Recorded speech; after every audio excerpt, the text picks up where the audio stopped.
always say that oftentimes when we come upon a question as to why something hasn't been brought to the mainstream, that's a question we think, oh, well, someone else is going to get around to do it. I say to myself that if no one has done it, maybe I should do it. So that was my motivating factor in doing CIRILO's story.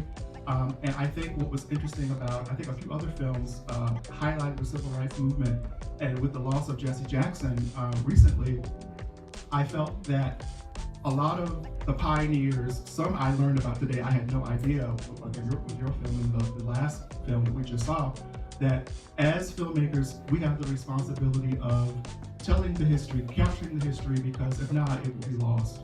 Also, can you talk about what does it feel like to see the film here? You went through a lot of work. You talk also about your kind of like your process and how does it feel to see it now come to fruition in front of this illustrious crowd right here. My film was released last February, so this has been, as they say, what a year difference makes.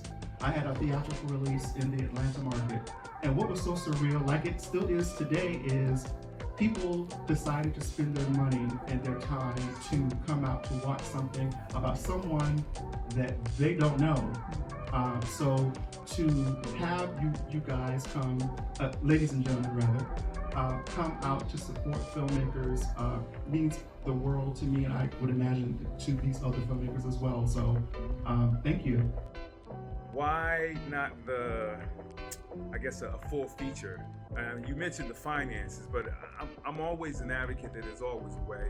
We as filmmakers limit what we can do based on money. We'll never get anything done. That's just something that I do. But I'm interested in here because these stories are so rich, and I couldn't get enough of them.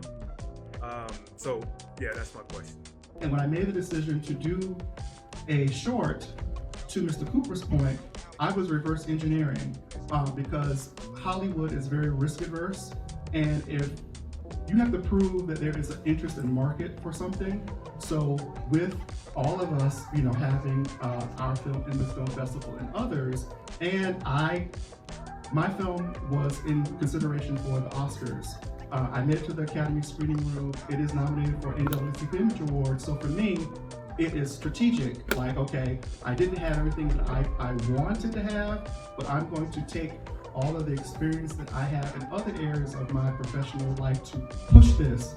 So when the time comes to do, I'm doing a scripted feature. So there is more story to tell, but I needed to create a piece to promote and prove that there is interest in this.